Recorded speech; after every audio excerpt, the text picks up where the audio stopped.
रात के 10:30 बजे थे। आदित्य अपनी बाइक धीमी रफ्तार में उस सुनसान गली में घुसा, जहां हर घर के दरवाजे बंद थे और खिड़कियां अंधेरे में डूबी हुई थीं। हल्की हल्की ठंडी हवा चल रही थी, लेकिन उस हवा में एक अजीब सी सड़ांध घुली हुई थी, जैसे कोई पुरानी चीज सड़कर हवा में मिल गई हो। उसके सामने वही घर था, पुराना, जर्जर और कई सालों से खाली पड़ा हुआ। लोग उसे खाली घर कहते थे, लेकिन आज आदित्य वहां रहने आया था, क्योंकि उसे सस्ती जगह चाहिए थी, और ये घर बेहद सस्ता था। दरवाजे पर जंग लगा ताला था, जो मकान मालिक ने दिन में ही खोल दिया था। आदित्य ने दरवाजा धक्का देकर खोला। दरवाजा क्रीक की आवाज के साथ खुला, जैसे किसी ने अंदर से विरोध किया हो। अंदर घुसते ही उसे अंधेरा निगल गया। उसने मोबाइल की टॉर्च ऑन की। दीवारों पर गंदगी जमी थी, कोनों में मकड़ी के जाले और फर्श पर धूल की मोटी परत। लेकिन अजीब बात ये थी कि उस धूल में कुछ जगहों पर पैरों के निशान बने हुए थे, ताजा। आदित्य ठिठक गया। शायद मकान मालिक आया होगा, उसने खुद से कहा, लेकिन मन मानने को तैयार नहीं था। उसने अपना बैग अंदर रखा और चारों तरफ देखने लगा। घर में 2 कमरे थे, एक किचन और एक बाथरूम। सब कुछ सामान्य लग रहा था, बस एक चीज को छोड़कर। दीवार पर एक पुरानी तस्वीर टंगी थी, एक परिवार की तस्वीर, माँ, पिता और एक छोटा लड़का। लेकिन उस लड़के का चेहरा काला पड़ा हुआ था, जैसे किसी ने जानबूझकर उसे जला दिया हो। आदित्य ने नजर हटाई और खुद को समझाया, पुरानी चीज है, कुछ नहीं। रात बढ़ने लगी। करीब 12 बजे जब आदित्य बिस्तर पर लेटा, तभी उसे ऊपर से किसी के चलने की आवाज आई। ठक ठक ठक।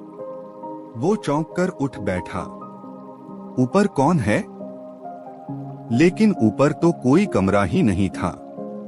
फिर आवाज दोबारा आई, इस बार और तेज। ठक ठक ठक, जैसे कोई भारी चीज घसीट रहा हो। आदित्य का गला सूख गया। वो धीरे धीरे उठकर बाहर आया। आवाज अब बंद हो चुकी थी। सन्नाटा, इतना गहरा कि अपनी सांसें भी भारी लग रही थीं। वो वापस कमरे में जाने ही वाला था कि अचानक उसके पीछे से फुसफुसाहट आई। आ गए। आदित्य जम गया। उसने धीरे धीरे पीछे मुड़कर देखा।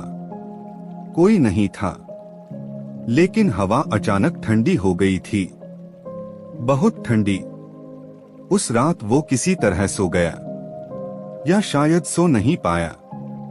सुबह हुई। सूरज की रोशनी अंदर आई तो सब कुछ सामान्य लगने लगा। शायद मेरा वहम था, उसने खुद को समझाया। लेकिन जैसे ही वो किचन में गया, उसके हाथ से गिलास गिर गया। फर्श पर फिर वही पैरों के निशान थे, लेकिन इस बार वो निशान किचन से उसके कमरे तक जा रहे थे। और सबसे डरावनी बात, वो निशान उसके अपने पैरों के नहीं थे। आदित्य का दिल जोर से धड़कने लगा। उसने तुरंत मकान मालिक को फोन किया। ये घर पहले किसका था? उसने पूछा। मकान मालिक कुछ पल चुप रहा, फिर बोला, तुम बस किराया समय पर देना, बाकी सवाल मत पूछो। फोन कट गया। अब डर बढ़ चुका था। रात दोबारा आई। इस बार आदित्य ने ठान लिया था कि वो सच्चाई पता करेगा। ठीक 1 बजे फिर वही आवाज, ठक ठक ठक। इस बार वो सीधे उस आवाज के पीछे गया। आवाज दीवार के अंदर से आ रही थी। उसने हाथ लगाकर देखा। दीवार ठंडी थी, असामान्य रूप से ठंडी। अचानक दीवार के अंदर से किसी बच्चे की धीमी आवाज आई, मुझे बाहर निकालो। आदित्य का दिल जैसे रुक गया। कौन है? उसने कांपते हुए पूछा। मुझे यहाँ बंद कर दिया। आदित्य ने बिना सोचे दीवार पर जोर से चोट मारी। 1, 2, 3 बार, और तीसरी चोट के साथ दीवार का एक हिस्सा टूट गया। अंदर अंधेरा था, लेकिन उस अंधेरे में 2 आंखें चमकी, लाल। आदित्य पीछे हट गया। अचानक उस छेद से एक छोटा हाथ बाहर आया, सड़ा हुआ, काला पड़ा हुआ, और उसने आदित्य की कलाई पकड़ ली। तुम भी रहोगे मेरे साथ? आदित्य चीख उठा और खुद को छुड़ाकर पीछे गिर गया। तभी पूरी दीवार हिलने लगी और अचानक दीवार पूरी तरह टूट गई।